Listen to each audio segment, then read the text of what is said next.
So I'm finally in France.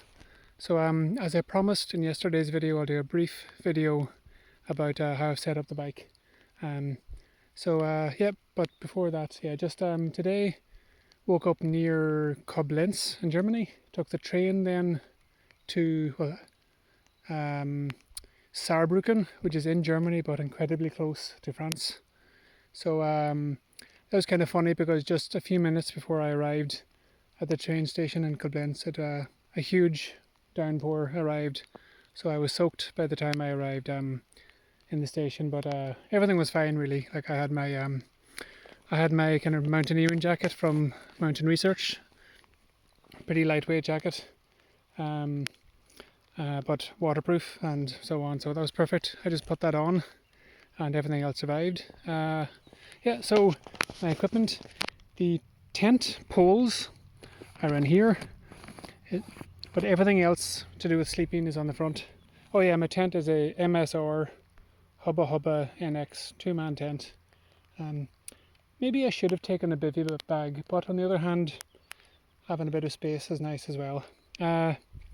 So the tent is in here, along with my mattress, the inflatable mattress, which is also from Foda. I've got a few different Foda things. And then in the front is my sleeping bag from Foda, and that all looks quite big there, but the sleeping bag is a down sleeping bag, so it's quite warm. It could be compressed down a lot further, but apparently that damages the bag, so I'm quite happy to leave that on the front. So basically the front, it does look like there's a lot of stuff on the front, but it's relatively light. My bike computer, a Garmin, the aero bars initially were just for comfort, to have something else, a different position to use, but also it's kind of helping to hold things in place as well. It took me a while to work out how to set up the bag so that they didn't interfere with the gear shifters, but it's all working now. Oh, and the bell, important. Oh yes, my water bottles.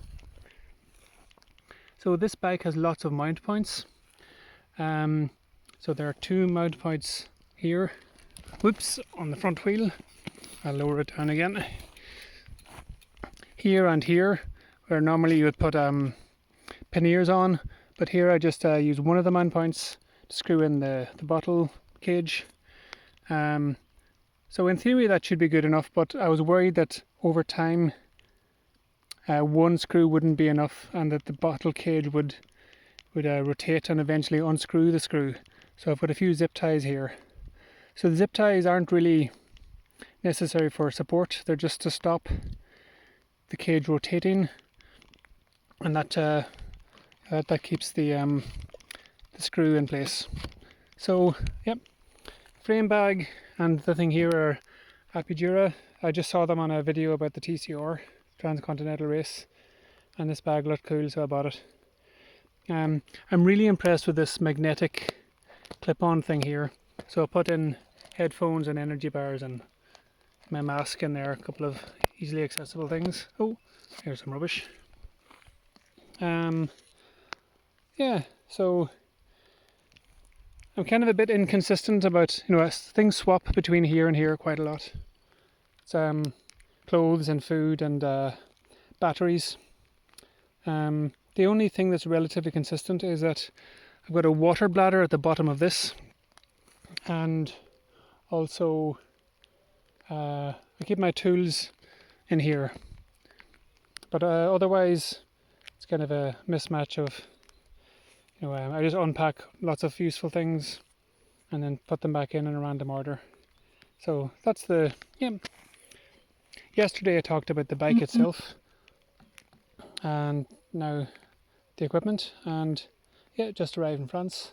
Going to find there's a pizzeria I cycled past on the way to get here, and also a machine that sells baguettes 24/7. So I might go there tomorrow morning for breakfast to get a baguette, because I think I'll try to get up very early tomorrow and rush over to the Moselle River. I'll probably go towards Metz, I guess. And and cycle along the Moselle for a few days. It'll be very flat, different from what I've done in the last few days. And yeah, so as usual, subscribe and check out the playlist to keep up. So this is day 7, I think.